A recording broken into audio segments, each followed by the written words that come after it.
सद्गुरु महाराज के परम पावन श्री चरणों में अनंत बार नमन। मंचासीन पूज्य बाबा के श्री चरणों में कोटि कोटि नमन। इसी मंच पर विराजमान संत मत के वरिष्ठ महात्मा पूज्य स्वामी श्री शिवनाथ बाबा के भी श्री चरणों में नमन है। मुद मंगल में साधु समाज, सत्संग प्रेमी महान भाव, माताओं एवं बहनों,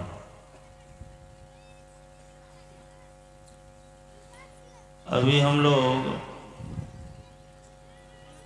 संत का कैसा लक्षण होता है, गुण होता है, इसके संबंध में अभी हम लोग पाठ श्रवण कर रहे थे।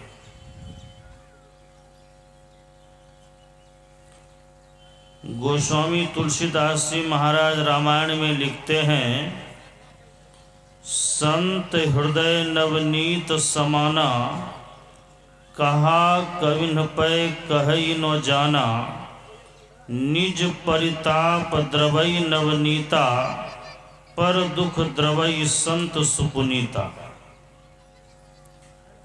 संतों का हृदय मक्खन के समान कोमल होता है।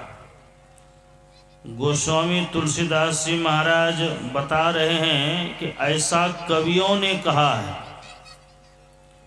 लेकिन यह भी वो कहते हैं, कवियों ने संत की तुलना मक्खन से तो कर दिया, लेकिन सही सही कहने के लिए नहीं जाना। वो क्या?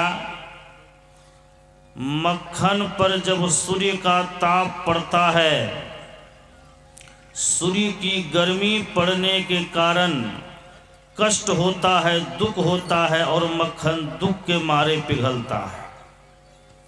लेकिन संत का हृदय ऐसा होता है कि वो अपने दुख से नहीं, दूसरों के दुख को देख करके द्रवित हो जाते हैं, पिघल जाते हैं। यही मक्खन और संत के हृदय में अंतर होता है। गोस्वामी तुलसीदास जी महाराज और भी लिखते हैं, खट विकार जित अनघ अकामा, अचल अकिंचन सुचि सुख धामा, अमित बोध अनीह मित भोगी, सत्य सार कवि कोविद जोगी।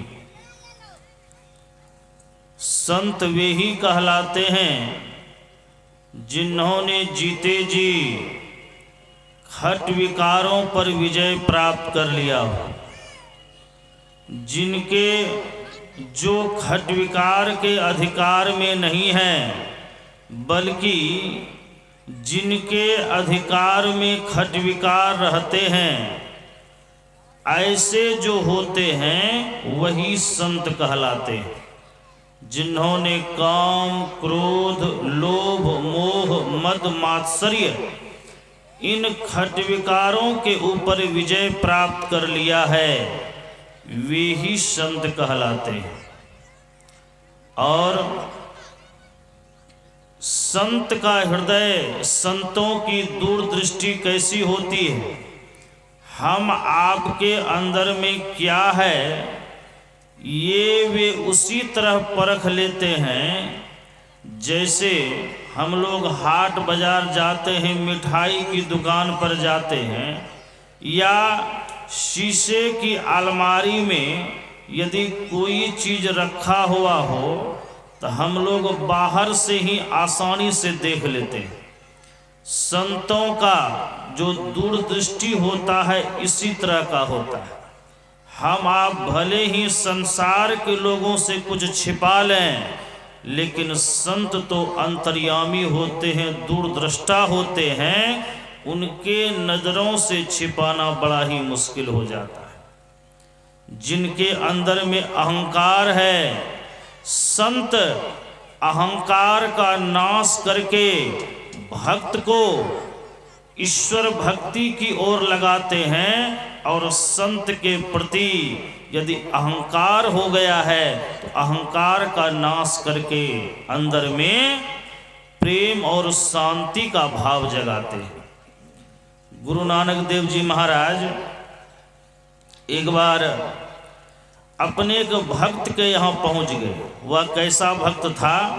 बहुत ही गरीब, घास छील करके बाजार में जाके बेचता था। जो एक दो पैसा होता था उसी से अपना जीवन का निर्वाह करता था। लेकिन गुरु नानक देव जी महाराज का उच्च कोटि का वो भक्त था। घर में ऐसी स्थिति थी कि दिन में खाता था तो रात के लिए सोचना पड़ता था, लेकिन हृदय में अटूट श्रद्धा भक्ति को देखकर ही एक बार गुरु नानक देव जी महाराज उनके यहाँ पहुँच गए। और जब पहुँचे तो पहुँचने के साथ ही गुरु नानक देव जी महाराज क्या कहते हैं कि भक्त, मुझको बड़े जोर की भूख लगी है, कुछ भोजन करा। अंदर में तो खुशी अपार है कि मेरे यहाँ गुरुदेव पधारे हैं, लेकिन सेवा की तो एक तरफ भावना है, लेकिन घर में खिलाने का कोई सामान ही नहीं। लज्जा आ रही है, क्या करें? लेकिन मन में सोचता है कि चलो तरह तरह का व्यंजन नहीं, जो है घर में वही खिलाएंगे। तो वो क्या करने लगा? रोटी बनाने लगा। का साग सब्जी दूध दही तो नहीं है, नमक मिर्च की चटनी बनाकर ही गुरुदेव की सेवा में प्रस्तुत करूँगा। वो सेवा के भाव से भोजन बनाने में लग गए। इधर क्या हुआ? उस गरीब भक्त के यहाँ जब गुरु नानक देव जी महाराज जा रहे थे, उसी नगर में एक बहुत बड़ा सेठ था, वह भी गुरु नानक देव जी महाराज का शिष्य था। तो उस गरीब भक्त के यहाँ, उस घसियारा के यहाँ जाते हुए उसी सेठ जी के दो नौकर ने देख लिया था। और वह नौकर इस बात को जानता था ये जो संत हैं हमारे सेठ जी के गुरुदेव हैं।